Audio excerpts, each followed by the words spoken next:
గజం టీవీ ప్రేక్షకులకు సంక్రాంతి శుభాకాంక్షలు. నేను షీలా. హిందువులు జరుపుకునే పెద్ద పండుగల్లో మకర సంక్రాంతి ఒకటి. ఈ పవిత్రమైన రోజున తెలుగు రాష్ట్రాల్లో కోడి పందాలు, ఇంటి ముందు అందమైన ముగ్గులు, పతంగుల పండుగలు ఇంకా ఎన్నో ఉంటాయి. ఇదిలా ఉండగా మకర సంక్రాంతి వేళ అయ్యప్ప స్వామి భక్తులు శబరిమలలో మకర జ్యోతి దర్శనం కోసం ఎంతో ఆసక్తిగా ఎదురుచూస్తారు. 41 రోజుల పాటు దీక్షను చేపట్టిన అయ్యప్ప భక్తులందరికీ స్వామివారు జ్యోతి రూపంలో దర్శనమిస్తాడని నమ్ముతారు. మణికంఠ స్వామిని హరిహర పుత్రుడిగా, జ్యోతి స్వరూపుడిగా భావించి లక్షలాది సంఖ్యలో భక్తులు శబరిగిరులకు చేరుకుంటారు. ఆకాశంలో కనిపించే దివ్యమైన కాంతిని చూశాక అయ్యప్ప మాలను ధరించిన వారంతా దీక్షను విరమిస్తారు. దేశాలని కూడా మనకి కళ్ళకు కట్టినట్టు చూపిస్తున్నారు. మనమే కాదు గురుస్వామి గారు, అక్కడ ఉన్న వాళ్లే కాదు, ఈ ప్రేక్షక మహాశయులు, ఈ దూరదర్శన్ని చూస్తున్న వాళ్ళు కూడా, ఈ కార్యక్రమాన్ని చూస్తున్న వాళ్ళు కూడా అదృష్టవంతులు. గురుస్వామి గారు పదునెట్టాంబడి కనిపిస్తుంది మనకి. ఆ పదునెట్టాంబడి మీద నుంచే ఈ తిరువాభరణాలను తీసుకుని వెళ్తారు.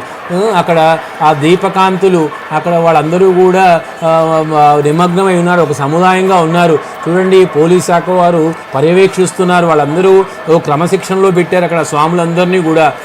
ఎంత అద్భుతంగా శోభాయమానంగా ఉందంటే చిన్ముద్రధారి ఆయన, ఆ చిన్ముద్రధారి ఆ సన్నిధానంలోనే ఇప్పుడు మనకి దూరదర్శన్ వారు అక్కడ వారిని ఇంటర్వ్యూ చేస్తున్నారు. ఎలా ఉన్నాయి చూడండి, వారు కూడా చక్కగా నల్ల వస్త్రాలు.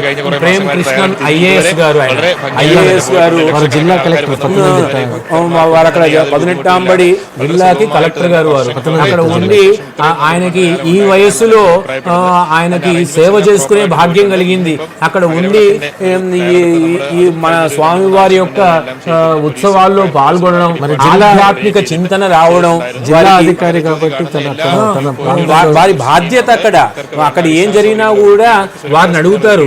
వారిని అయ్యప్ప స్వామి మీద ఉన్న భక్తితో వారు నిద్రాహారాలు కూడా ఉండవు. వారికి ఏం చేయాలి, ఏం జరుగుతుంది, ఈ ఉత్సవం వస్తుంది, దీన్ని ఎలా ముందుకు తీసుకెళ్ళాలి, దీన్ని ఎలా జయప్రదం చేయాలి, ఇటువంటి ఉత్సవంలో విజయాన్ని ఎలా పొందాలి, ఫలితాలు వస్తూ ఉంటాయి. ఫలితాల్లో ఏంటి, అంతా బాగుంటే విజయం, ఏదన్నా అటు ఇటు అయితే కొంచెం ఎప్పుడైనా ఎక్కడన్నా అపకీర్తి వస్తుందేమో ఏమిటో అని ముందుగానే వాళ్ళు చెడు జరగకుండానే ఆ చెడు జరిగే సన్నివేశాలను వాళ్ళ మనసులో తలుచుకుని మంచి మార్గంలో ఈ యాత్రకి అన్ని సౌకర్యాలు ఏర్పాటు చేయడానికి చేస్తూ ఉంటారు. అక్కడ వారు చెప్తూ ఉన్నారు, మేము ఇలా చేసాం, అలా చేసాం, ఇంతమంది సహకారం తీసుకుంటున్నాం, ఇది మా ఒక్కరి వల్ల కాదు, మా సిబ్బందిలో, మా జట్టులో ఉన్న చిన్న ఉద్యోగుల నుంచి కూడా, మధ్య ఉద్యోగుల నుంచి కూడా, పైన ఉద్యోగుల నుంచి కూడా అందరూ కలిసి చేస్తేనే అవుతుంది. మాకు అవకాశం వచ్చింది, ఇది మమ్మల్ని అడుగుతున్నారు, మేము చెప్పగలుగుతున్నాం అని చేస్తున్న వాళ్ళందరూ కూడా నా బృందం వాళ్ళు చేస్తున్నారు. ఇదంతా కూడా వాళ్ళలో ఉన్న సామర్థ్యం, ఇదంతా కూడా వాళ్ళలో ఉన్న శక్తి, వాళ్ళలో ఉన్న భక్తి అని వారు తెలియజేశారన్నమాట చక్కగా గురుస్వామి గారు.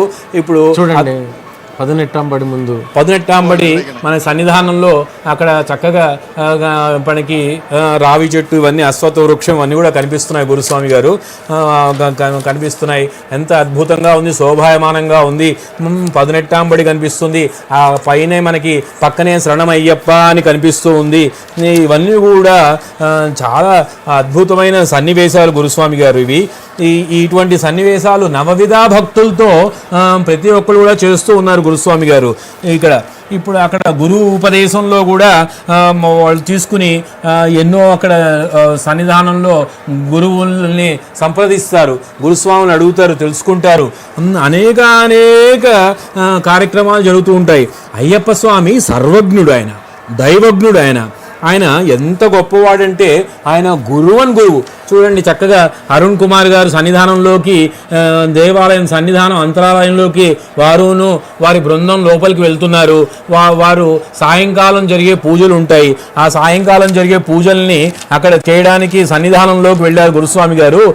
ఎంత అద్భుతంగా ఉంటుందంటే, ఇక్కడ మహాశాస్త్ర ఆయన ధర్మశాస్త్ర అంటాం, ఆయన్నే జ్ఞానశాస్త్ర అంటాం, కళ్యాణవరద శాస్త్ర అంటాం, సమ్మోహన శాస్త్ర అంటాం, సంతాన ప్రాప్తి శాస్త్ర అంటాం, ఆయన వేదశాస్త్ర అంటాం, అనేక రకాలుగా వీరశాస్త్ర అంటాం, లోకశాస్త్ర అంటాం, విద్యశాస్త్ర అంటాం,